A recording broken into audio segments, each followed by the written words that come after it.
Hello, guys. I'm Anna Komashko, the host of Week's Talks show. And today, our guest is Jean-Michel Azzopardi, who is the founder of Kralanx Cybersecurity. So, welcome, Jean-Michel. Hi, Anna. Thank you for having me. Thank you for joining us today. So, first of all, I would like to ask you a bit to tell us a bit about yourself for our listeners to understand who you are and how you got into Web3 space. Okay, so I've been in the industry for, the IT industry for about 13 years. I started off with IBM originally. And about the time where I was with IBM, I found out about Bitcoin.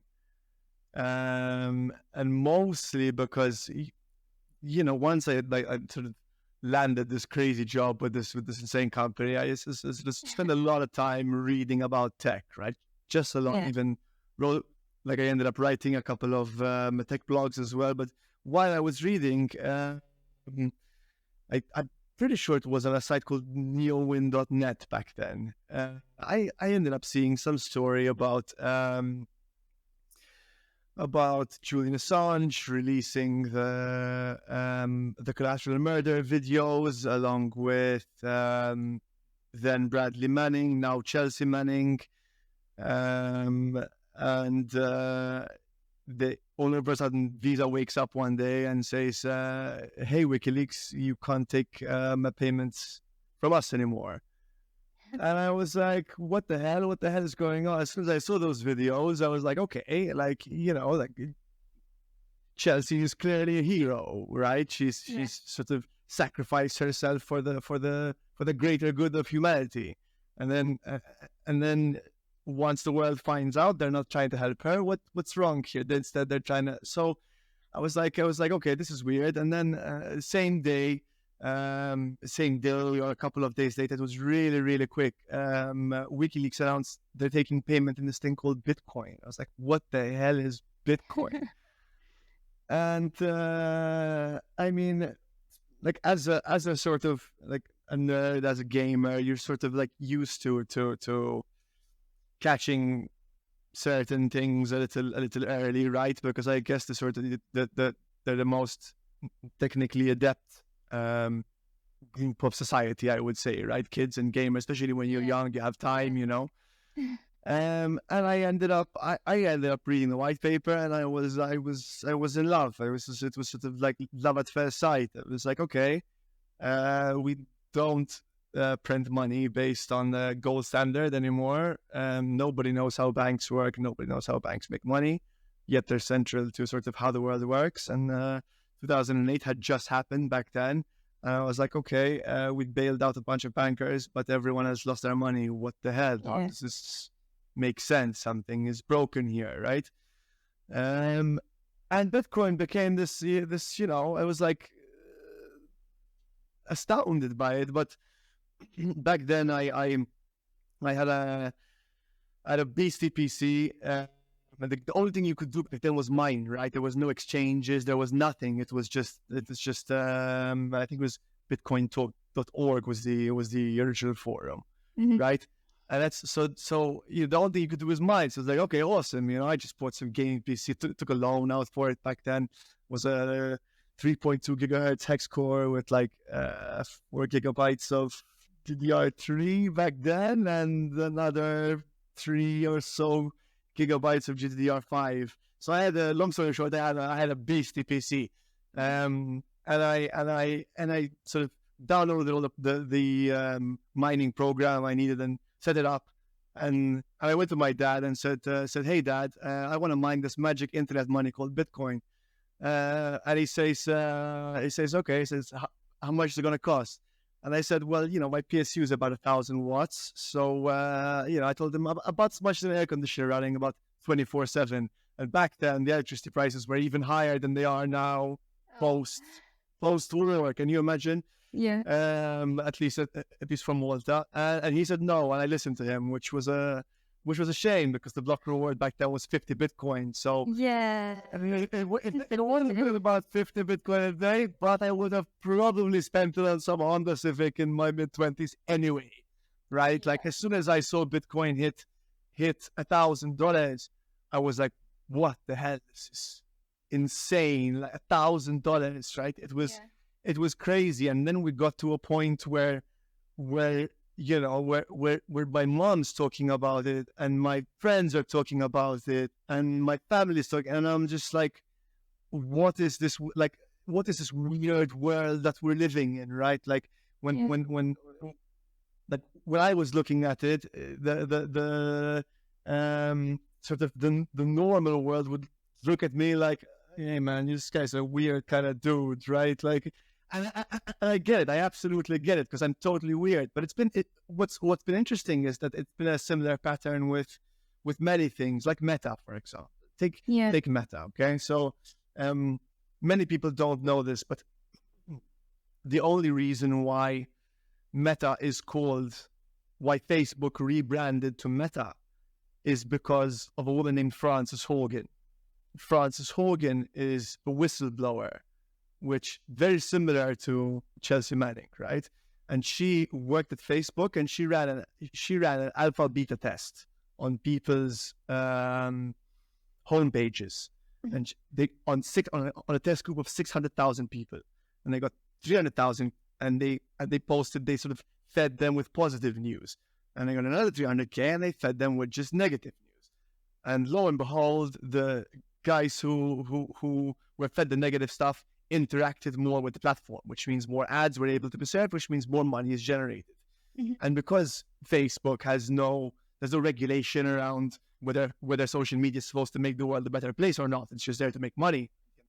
What Frances Hogan did essentially was expose the fact that Facebook makes the world a worse place. It makes your life worse, right? Because she basically proved that in order to maximize ad revenue, you show people worse news, like news which makes you unhappy, right? It's why have people stopped watching the news, period, right? Because news just makes you unhappy, and it's too negative, desensitized to it, and it's too negative, right? But you don't do that with social media because you don't have a choice. If you're not on social media, you're dead. You can't do anything in this world anymore, right? Yeah. So, but by the same standard, social media exists to purely make our lives unhappier. But anyway, where I was going this, Facebook, Francis released this information less than a week before Facebook rebranded.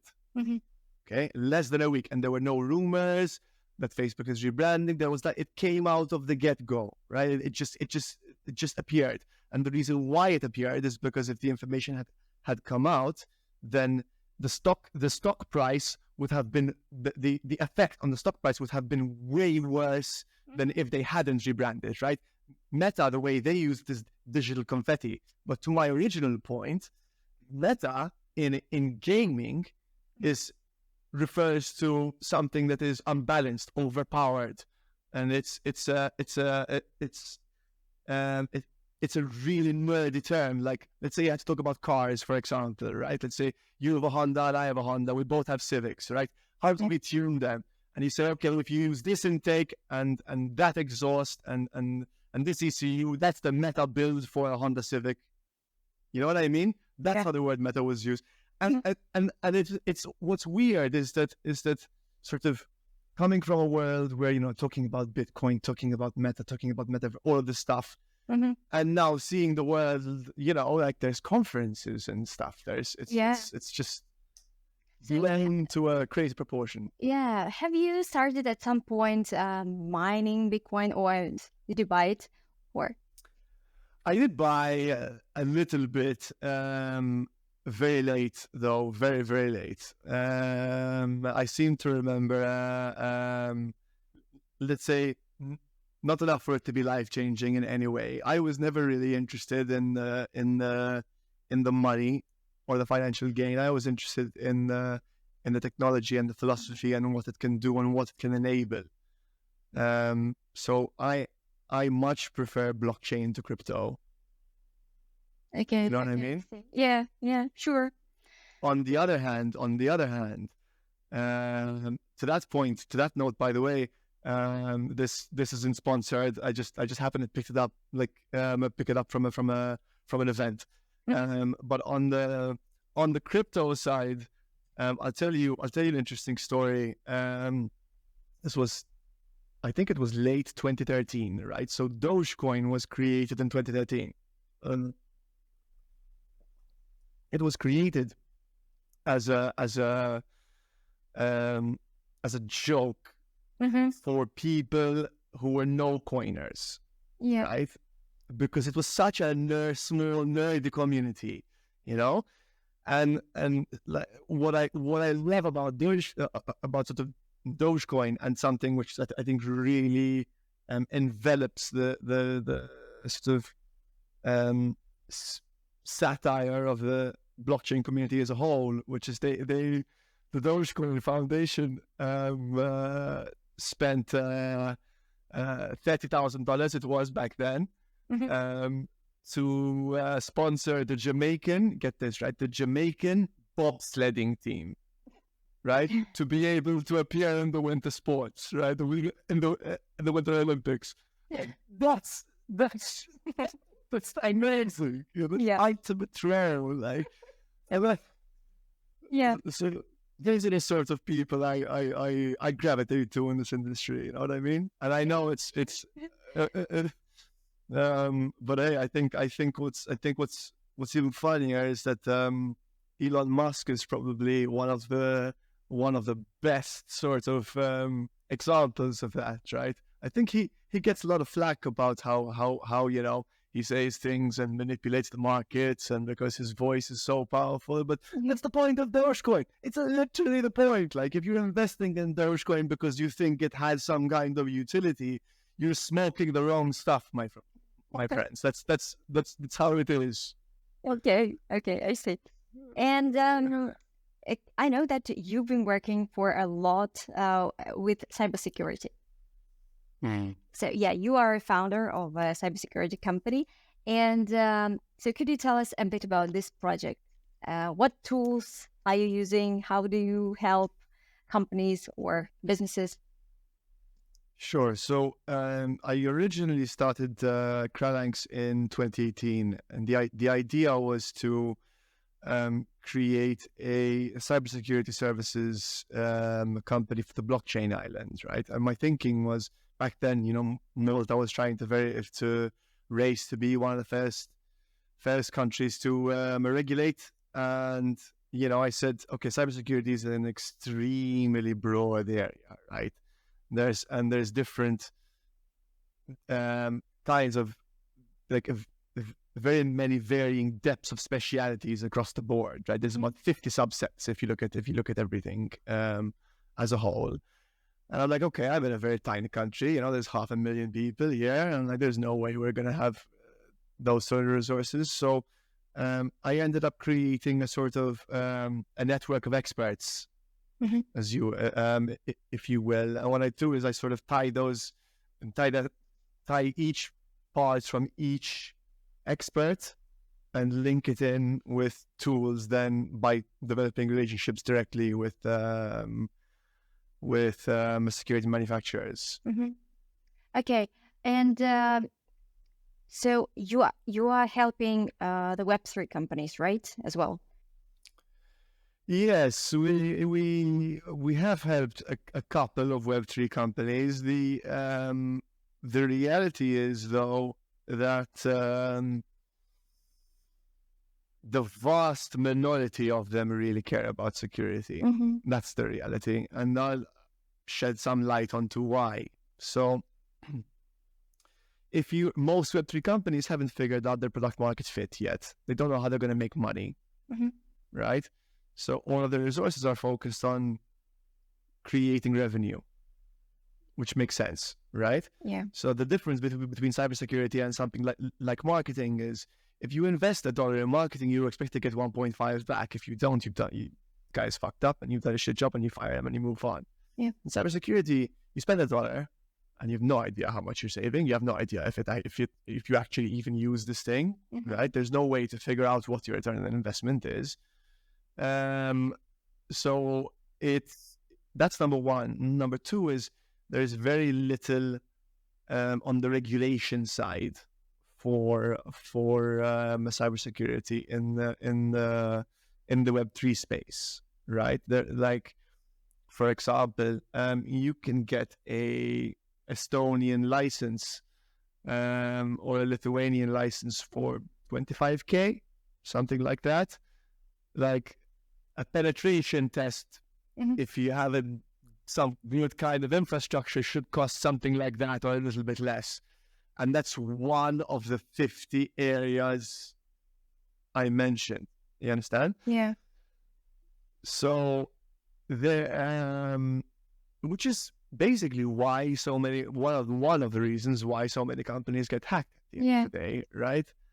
And it's a sort of like self-fulfilling prophecy, which is kind of hilarious. But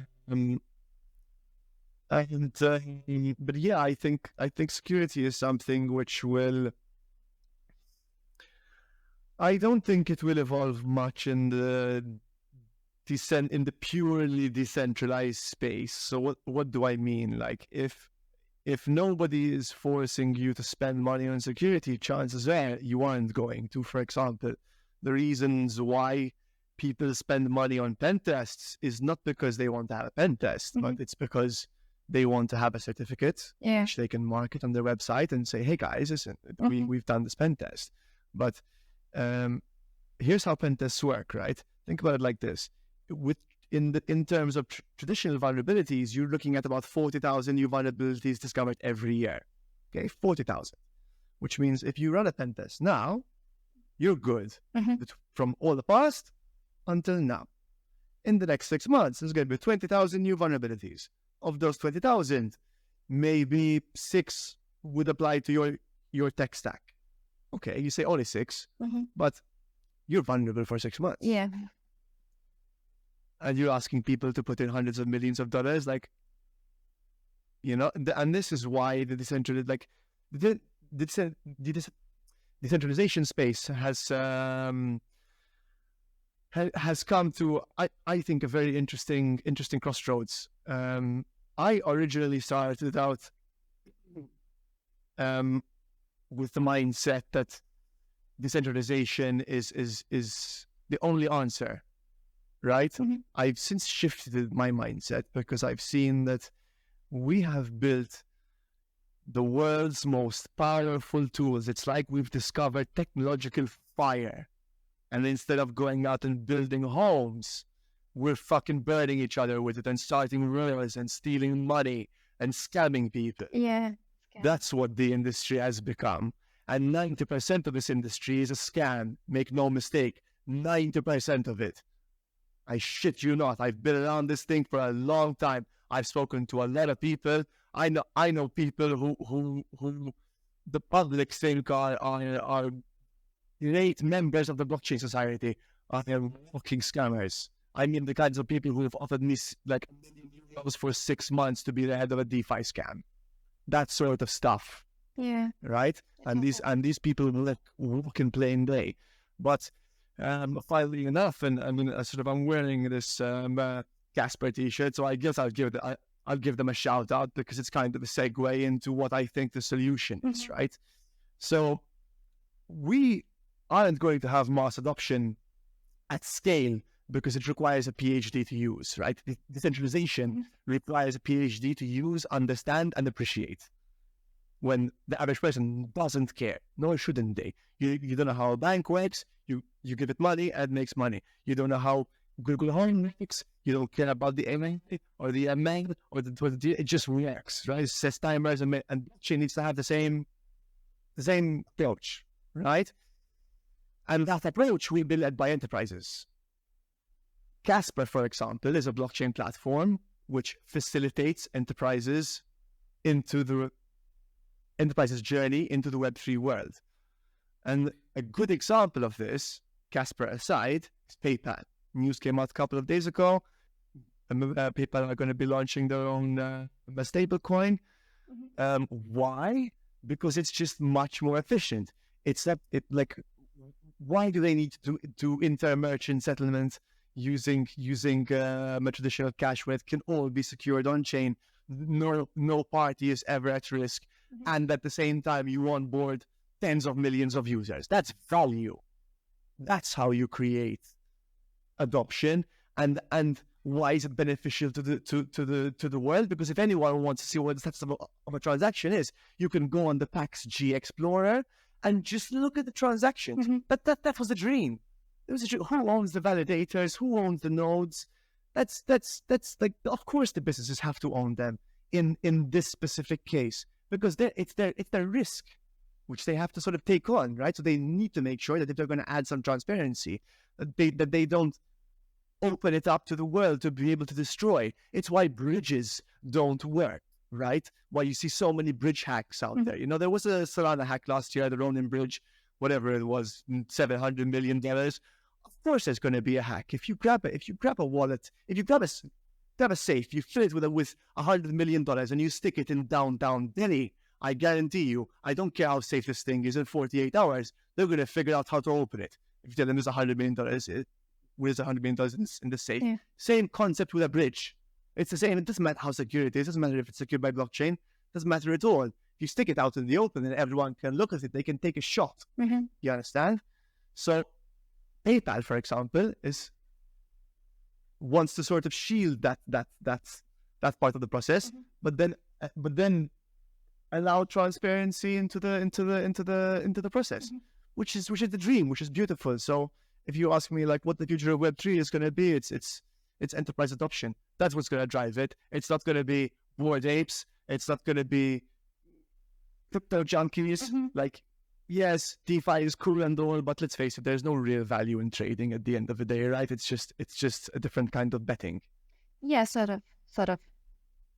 So it doesn't create more value in the world, right? Like if you buy a banana, you're paying for someone to sort of, plow the field and exactly, grow more or whatever, right? But if you make money off a trade, there's nothing there, which is and it's sort of,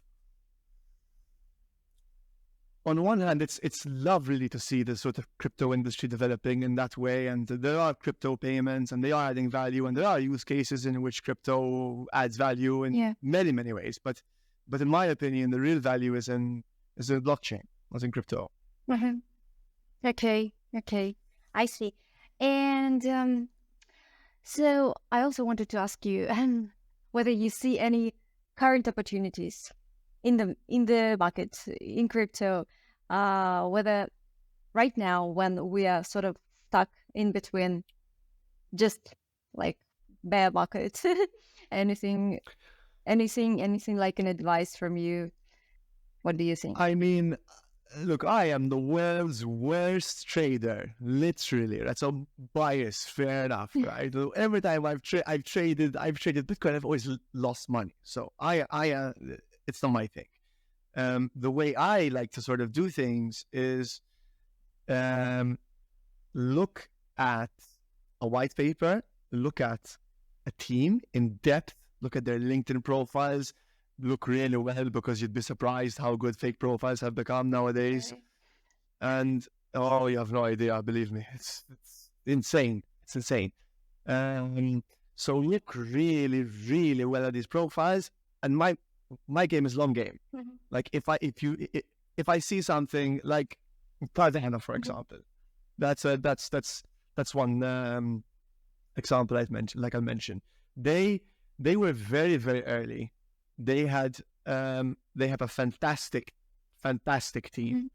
Charles is, I would say, one of the brightest minds in the blockchain industry, and we interviewed him on a previous podcast. And while me and him don't agree on a personal level, I have fantastic respect for his brain. I think there are still so many unknowns in this industry that even the experts haven't cleared the fog of war.